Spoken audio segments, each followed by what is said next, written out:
Hi, my name is Robbie Atkinson. I'm the founder of the Foundation for Interethnic Restoration, a nonprofit organization dedicated to fostering open discussion about racial trauma. I'm 26 years old and I'm a Jamaican American.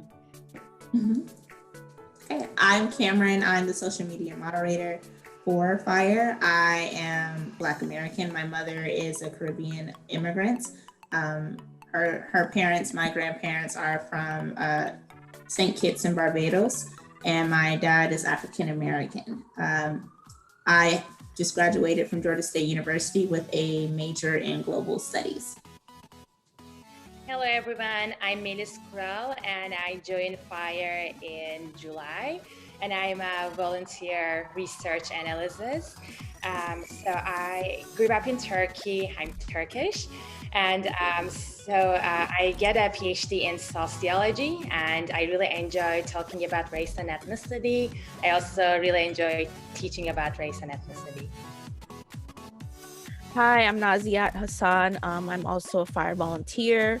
I joined about last month. I joined FIER last month. I am a Bengali, I'm a Bangladeshi American, the first generation. And I grew up in the United States. I have a background, I have a master's in mental health counseling. I'm a licensed mental health counselor, also an educator. I teach psychology courses at the City University of New York. And I'm just excited to be here at FIER to promote equity and fairness in the workplace and institutions and throughout the world. Awesome. Thank you guys so much for being here. For today's topic, it is being the only racial minority in the workplace. And as you guys, the audience has just heard that we come from varying backgrounds, and I wanted us to contribute our own experiences in the workplace, especially being from working in different locations in the United States or even outside of the United States.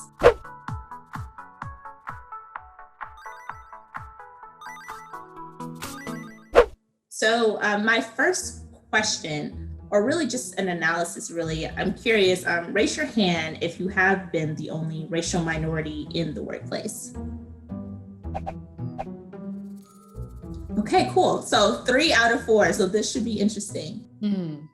So the first experience that immediately comes to mind was my experience working as a hostess in a downtown Atlanta, Peachtree Street, at this Chinese restaurant. And I was the only Black hostess that they had actually told me they had not hired a Black person there since like 2003. And I had gotten hired there around 2016. And so it was not, initially because of my previous experiences, the work that I've done, and even just the friend group I had, I'm used to having a variety of people within our friend group to where you're sometimes the only Black person, or maybe there's one other Black person in the friend group. But like, I was used to being around a mostly Asian community or just friend group in general. So I didn't feel any kind of way about it, but I later realized that that was not the case for other people who perhaps their friend group was relegated simply to people who look like them. And so I kind of saw, it was not overt, and I would definitely say that for many years, I look back on the experience and I kind of said, oh, well, there are a lot of responses that I got, a lot of reactions that I kind of tried to defend it and say, oh no, they probably just didn't like this about me or that about me. But several people that I described the scenario to were just like, and you're sure it wasn't because you were Black? And it was kind of a moment where I had to like pause, and it kind of made me really think about that. But it was rough. It was rough. And I even remember on occasion being poked and prodded by my coworkers. And if I ever responded angrily, the first thing they'd say is, oh, is she having an attitude? Oh, she's angry. She's having an attitude. And I instantly knew, one, that I could not respond a certain way because of the angry Black woman trope. And so that was one of those uncomfortable situations where you want to react, but you know that if you react, people will only see the way you reacted and not why you reacted that way. And you will always be seen as in the fault, in addition to that general stereotype that's just out there. So that was my experience. Robbie mentioned something called the angry Black woman. For the audience, for those who may not know, the angry Black woman is a term used to kind of dismiss the feelings usually of a Black woman whenever a Black woman is being seen as quote unquote emotional. Irrational and emotional, therefore, cannot make a logical contribution to the conversation. And so it's a way to dismiss her experience or contributions. Wow, the angry Black woman.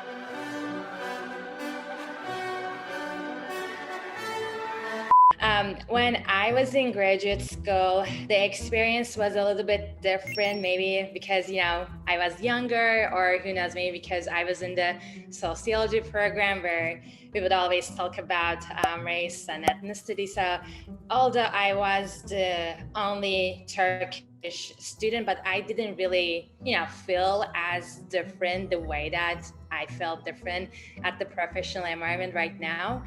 So where I live, it is a very beautiful but also remote area in New York State. So I live in a very small town, and it's predominantly white population. And I work in a college environment. It's also very predominantly white, and I am the only Turkish faculty. And as far as I know, we do have about, I think, one faculty of color, so it's the faculty itself is also very white as well. I think what I feel is I'm struggling with the sense of belonging sometimes. So you don't really know how to act, you don't really know what to say, and it might be because I have also a hybrid identity, so I'm not definitely white, and that's kind of maybe the way that I feel. So that also comes through as well. Or maybe sometimes it's just people don't know what to say and how to act around me. So this is overall, I guess, how do I feel?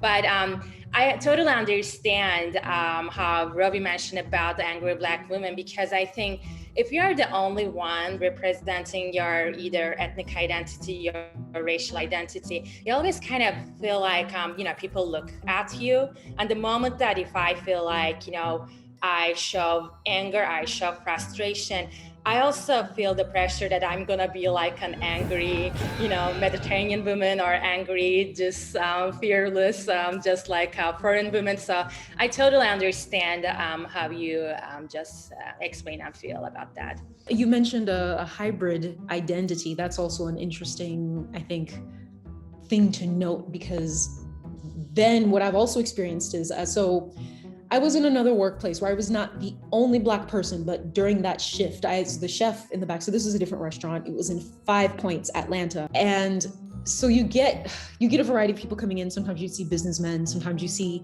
homeless people who would wander in. The chef was Hispanic, his son was Hispanic. The owner was a Korean woman. And most times she was not there. So I was there in the front, and people kind of come up to you and they hear you talk and they say for a second, oh, wait a second, you sound a bit different. You have an accent. And I'm like, yes, my family's from Jamaica. And they're like, oh, okay, yeah, you did seem different. And you become aware of the fact that people look at you and immediately assume just Black American. And then when you put in Jamaican or Caribbean, suddenly the people start voicing like, yeah, I could tell something was different. And you become aware of the fact that there's an expectation that people approach you with. And when they realize that you don't quite fit that, they don't know what box to put you in. And so when you say that, then they're like, okay, then they can breathe a sigh of relief, so to speak. Because they know what that difference is, what that thing is. Both of you guys mentioned, or kind of that lingering question in the back of your head. Is it because of my race that or ethnicity that they're treating me this way? Like, I'm not sure. And once, Nazia, I want you to share your story too, because I'm curious. It's kind of like that lingering question in the back of your head. Like, I'm not sure if you're treating me this way because of my race or something else, but I know at least that you are treating me differently. Yes, I totally feel the way, because sometimes I believe that people can be, different in the social situation. So they don't really have enough, I guess, socialization or training. But then I do agree with Cameron, because sometimes you kind of feel like, oh, definitely someone is treating me a little bit differently, right? So that's maybe another way of saying. What I also heard from Ravi's view is just like people are socialized to homogenize groups, either the way that they are taught or the way that they exposed to the media. So they see one image of either a Black woman, one image of a Middle Eastern woman, one image on an Asian woman. If you are different than what they expected in their mind, and then even though like you don't want to question yourself, you just like a question because like what is really going on, like why I have to explain myself to this stranger, right? So